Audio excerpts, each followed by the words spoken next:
Okay, welcome everybody to our series, Fireside Chat series number 2. And today we have a very interesting topic, and that is the research models for the effectiveness of the Agile roles that we'll be sharing with you. I'm your host today. My name is Shakeel Muhammad, and I have my colleague, Charles Maddox. Let me introduce you myself a little bit, and then I'll ask Charles to introduce himself. As I said, my name is Shakeel Muhammad. I have more than 20 years of experience working at Fortune 500 companies across multiple industries. I have successfully delivered several business critical and large scale digital transformation programs and projects. I'm certified in PMP, CSM, PMI-ACP, and SPC, which is Safe Program Consultant. And currently, I'm a doctoral student in the Information Science Department of the University of North Texas. My research interests are software development methodologies, and in particular, agile methodologies and sustainable product development. So, Charles, you want to introduce yourself? Thanks, Shakeel. My name is Charles Maddox. I also have over 25 years of industry experience in large-scale software development projects. Background is very technical, been a developer in the past. And as of recent, last, I'd say 10, 15 years, like Shakeel, I've been involved in a lot of agile transformations. And currently that's what I do as a consultant and a founder of a company called the I4 Group, in which Shakeel, many certifications, alphabets, can't name them all, but kind of one of the highest achievements I've achieved was a former SPCT in the Scaled Agile frameworks. So I have a lot of experience. And even adopting a version of one of the classes. I am also too a PhD student at the University of North Texas. And as Shakeel, with our background similar in the Agile space, my interests are in DevSecOps and sustainable product development as well. And so, definitely glad to meet anyone who's online, seeing this live stream. Turn over to you, Shakeel. Very good. Thank you, Charles. Okay, so what is the background? Scrum and Scale Agile frameworks, SAFe, as you know, many companies have adopted them for developing complex solutions to today's difficult problems, technology-based solutions. And these companies are incurring a lot of costs, right? Millions of dollars are being spent to develop these complex state-of-the-art solutions. And these solutions are being managed in a way by the Scrum teams, right? And Scrum teams and the SAFe teams, two very important roles are Scrum Master for the Agile projects and for the SAFe programs, release train engineers, because they ensure that everybody's moving towards the finish line and delivering the solution according to some rhythm, some proper kind of planning, coordination, collaboration, and all that. So they have a very important responsibility to make sure that everybody is in sync to develop and deliver the solution. So their roles are very critical in Scrum and SAFe methodologies. And they are also one of the key members who can help the organizations to reduce costs for the solution development. So that's the kind of the background of these, roles, that why we are trying to find out effectiveness of these two roles, because they play very critical roles in today's software development life cycle. Charles? Yeah. So motivation for this study is that, kind of piggybacking on what Shakeel said, is that being these two roles are very critical in helping to promote the agile methodologies and support, agile behaviors and practices going forward. We thought to review the competencies and what makes these roles effective in the eyes of the individuals in the company, as well as how those individuals view the company looks at these roles. So we definitely think there's two views of that, typically a company view and an individual perspective. But what does effectiveness mean in terms of these roles promoting agile best practices? So a part of this study is we're trying to analyze and identify those key skills, those key critical skills and expectations of the Scrum Master and RTE that are deemed effective, via individually and as what a company views from these roles. All right. So a part of a good research project, as any, we develop research questions that we want to eventually be able to answer at the end of the study.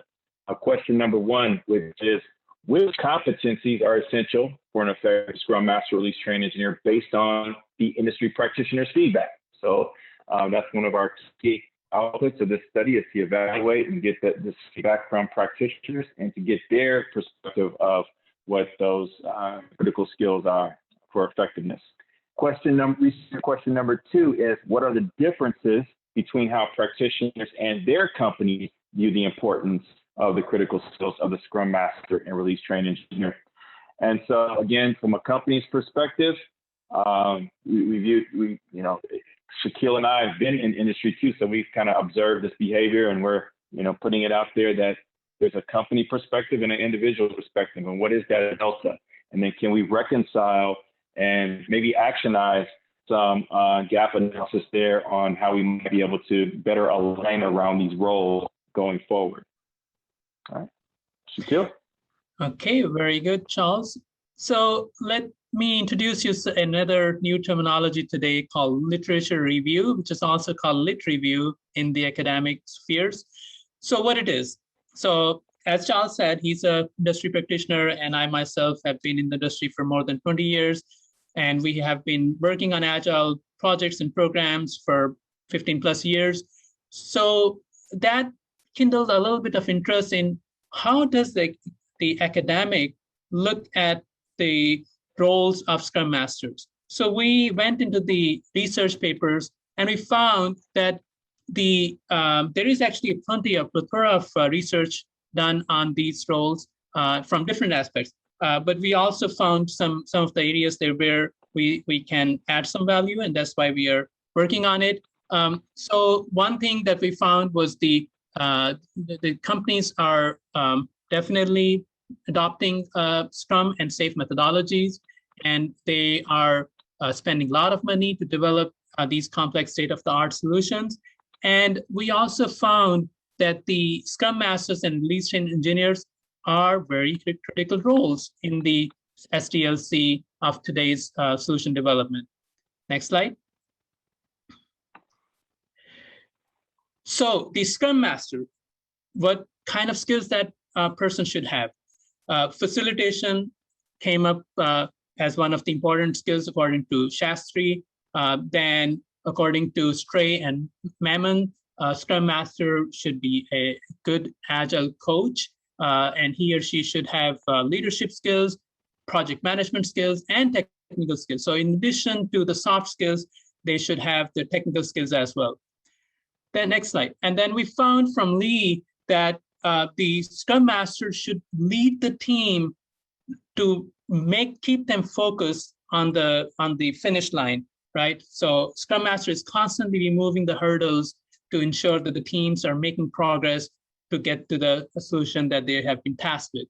And then Abdur and others said the Scrum Master should have facilitation skill, coaching, leadership, and process management skills to take care of the work or the assignments that they have been made in charge of. So as you can see, that literature is telling us that there are kind of a combination of soft and hard skills that are expected from the Scrum Master, but mostly on the soft skill side, Scrum Master should have different kinds of skills: facilitation, coaching, leadership, process management, project management. Those kind of skills are going to tremendously help a Scrum Master to do what he or she is supposed to do. Over to you, Charles. All right. So similar to Shakeel just mentioned, literature review on the Scrum Master, scholarly research that's been done. Also, too, we researched the RTE, or really, we looked at Agile project and program management competencies, and consistently in the literature, Alvarenga, as you can see, communication, commitment, and leadership are one of the top 3 competencies for a Agile project manager. Also in the Dillon and others paper, the 5 most occurring job responsibilities that revolve around client relationship management, persuasion, project control, monitoring, leadership, and problem solving, as well as communication. Communication is a common theme in this space. Also, we took from some of the creator of the Scale Agile framework, which is Well, and from the initial publications back in 2011, the SAFE RTE was really positioned very similar to having similar responsibilities and skills as a program manager, and then some, obviously. And so in later versions of the framework, the RTE was added, and more coaching responsibilities, were added around that role, as well as facilitating, which is key in traditional methods, as well as execution management and alignment around the program. Inspecting, adapting is a common term that's used in the Agile space these days, and that was another responsibility given to the release train engineer, via that reference from Nasser and Love as well. But that's a key activity and responsibility of the RTE. Continuing on, some other mentions of what the RTE is responsible for, that, this is something that has been standardized as of recent. There's a kind of if you will, a standard approach, because it is a scaled agile framework invented role. So there is a, quote unquote, documented standard out there. And there's also training and certification around this role that's out there. And as mentioned, I was actually one of the initial creators, the initial outline of that course. So I kind of have a lot of background on what went into that course and what went into the thinking around the role and enabling it as a construct going forward. Very good. Thanks, Charles. So as you heard from me and from Charles, there are different kinds of skills that are expected out of Scrum Master and Release Train Engineer, and STE is Solution Train Engineer, which is kind of very similar to RTE, a little bit more kind of bigger program than the RTE. So based on these findings from the research literature review, we came up with this conceptual model to see how we can measure the effectiveness of these roles. And we said, okay, what are the important components or the constructs that if we ask the industry for their inputs about those constructs and then do the data analysis when we collect the survey data, then can we find out from the feedback and inputs coming from the industry, what does industry think? What do practitioners think about these constructs that we are seeing in the academics? What is the opinion of the practitioners for the experience level of Scrum Master and Release Train Engineer, their leadership skills, their knowledge of methodologies, their facilitation skills, their communication skills. So all these skills that we found are kind of crucial for doing the job as a Scrum Master or Release Train Engineer. How does the industry look at them, and what are their opinions and the feedback and inputs? And then based on their inputs, we will then come up with the findings, and we will share with the industry and with the academics that based on the inputs that we have received, these are the different findings that we could deduce from the data analytics of the data that we would be receiving from all of you. Next slide, please.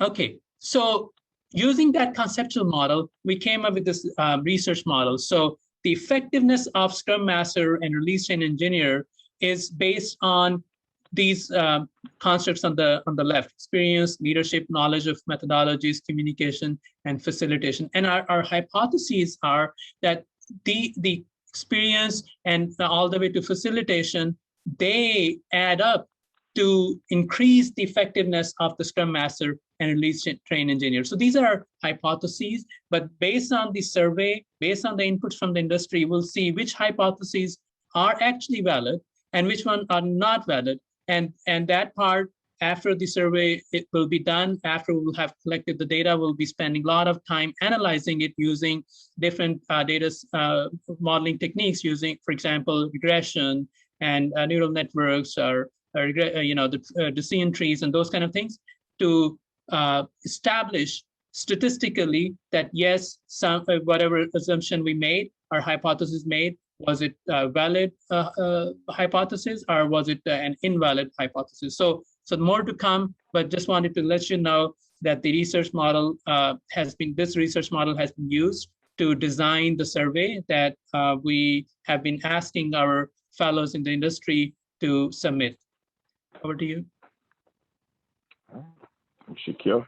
So the current status on our study is, as you've seen, we've actually conducted a very thorough literature review.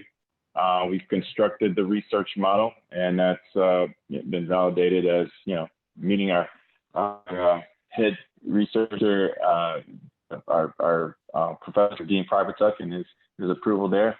We've designed a survey which went through IRB approval, which means that it's the research readiness approved, if you will, that it is not intimidating or it meets basic research criteria that all university studies must meet in terms of some basic criteria of a good survey design and approach. We've created a research plan about how to go out and cover our timeline and the activities that we're going to fulfill in gathering data. By the way, which is what we're going to have our third fireside chat on the research plan and more details on how we've gone through this process up to this point in our overall research plan, collecting data and whatnot. So right now we're in the data collection phase. We're primarily using two surveys to collect data. We also have surveys that are designed specifically for a company, so a company can take a survey specifically. It's completely anonymous though, and it's not, we're not allowing the average industry practitioner or anything in our papers we publish out of this to give any indication of it was a particular company that has this, this data or whatnot, but that data is available for companies if they want to see it. Also, too, we've actually presented this research approach also to our research model and survey design and research plans to a conference already, and we have a couple of the conferences that we're planning on presenting to as well, and with a lot of good feedback, and it's always very helpful to get that information out there. How you participate. So this is something that I know that Shakeel and I are very interested in helping for you guys to help us with this study if you want to be a part of it, and that is that we are looking to actually, Shakeel, I'll turn over to you. This is kind of you're going to tackle this one, right? No worries. Yeah, you go ahead. Okay, so let me talk about that. So you will be asking this question. Okay, Shakeel and Charles, we heard you. Well, what is in it for me, right? How can I help you, or what kind of benefit I'm gonna get out of it, right? So the answer is we request you to take the survey, submit the survey, and we'll share the links in a minute. You can see on the LinkedIn, and you can see in the Zoom chat box. You can also introduce us to your company for the survey assessment. As Charles said, it will be all anonymous, right? So there's no you don't have to worry about the privacy and those kind of things. And then we can provide you the reports and results for your company, for example, that in your company, how people are viewing the importance of these two roles. And you don't have to be a Scrum Master or a release and engineer to submit this survey. Any role that you're playing, a stakeholder role, product owner, the developer, or whatever role you have in the SAFe or Scrum project that you're working on, you can submit this survey, right? And you will be contributing to industry publications based on these research findings. If you intend to, we can work with you, and if you have some ideas, we can definitely partner up and we can publish something which is more on the industry side. And industry publications are a little different than academic publications, but definitely it can be an interesting incentive for the professionals who are very much passionate about this topic and want to write about it, partner up with us. And then in the industry conferences, the PMI ACP based kind of topics where PMI or other Agile, Scrum Alliance and those kind of industry conferences, if you want to present something and you want to, come up with some ideas and you need partnership or you need data, definitely we can help you. So these are the different ways industry, basically Charles and I, we're trying to create that bridge, build that bridge, which can connect the industry with academics. So since we come from the industry and now we are on the other side of the fence, which is the academics, we love to bridge this gap between the industry and the academics. And you can definitely, look forward to, seeking our collaboration or help on that. All right, thanks, Shakeel. And then as Shakeel mentioned, these survey links are available and we are posting them real time right now in LinkedIn. So as mentioned, these surveys are completely anonymous. These are actual survey links to the public domain. And if you are interested, and as Shakeel mentioned, for us to run this survey kind of as an assessment within your own organization, what we do is we create specific survey links. So don't use this link internally into your, you could, but if you want that reporting of just the data that's coming from your company, we would create a special survey for that is coded just for the company, and we can work with you on that. But yeah, the survey is takes about 10 to 15 minutes to complete. Definitely, we kind of require that you have a little background in this field and understanding these roles, kind of how they contribute. And yeah, we love to have your feedback and would love to work with you at any moment in the future. Another thing I'd just like to mention about these surveys is that next Fireside Chat, not to kind of be a spoiler, but we are going to go in detail to our research plan and actually talk about the survey and how it's broken down and what we hope to get out of the different questions and kind of look at the questions from that perspective. So just to kind of give you a preview from that perspective.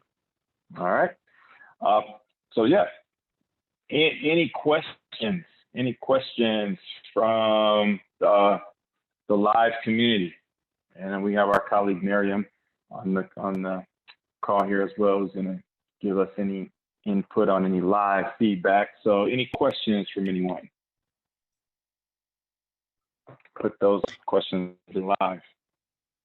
Okay, I have a question for you, Charles. Sure.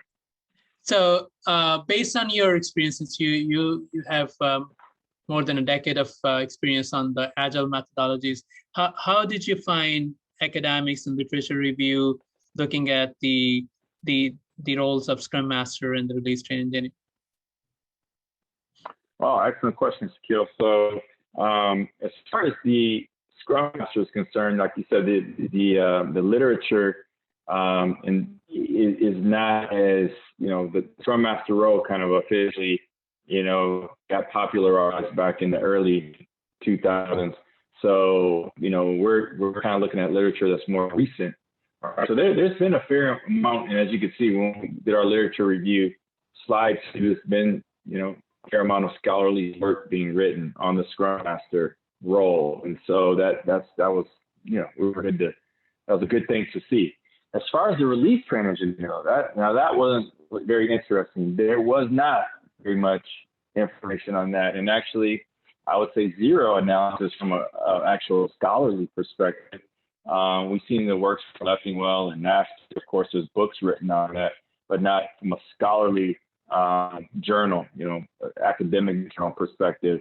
There's been instances where there's been documented scholarly work around safe scaled agile programs and, in passing calling out the release train engineer, but no work was, we took a deep dive into the release train engineer role from a scholarly and academic perspective, per se. At least we didn't find anything up to date.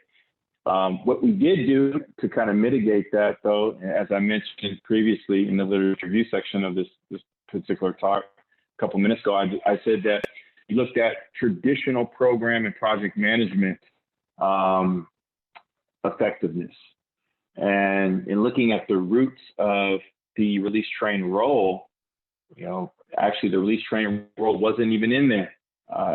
In earlier versions of the Scaled Agile framework, they did not have a release train engineer role. And it was an introduced role that came a little bit later, but the initial responsibilities very closely mirrored what a program manager would be responsible for. And even the role was a program level role itself, and managing the planning, the execution, and continuous improvement of a program. Obviously, it's on more of an agile approach to that.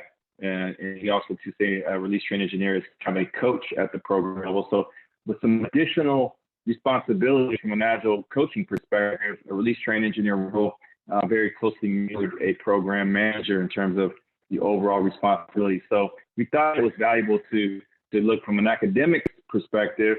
There's a lot of academic writings on program management. We use some of that to supplement our academic sphere of information that we pulled. And of course, we pulled from Leffingwell's work, because that's the standard industry standard. But we wanted to supplement it with some academic and scholarly work as well.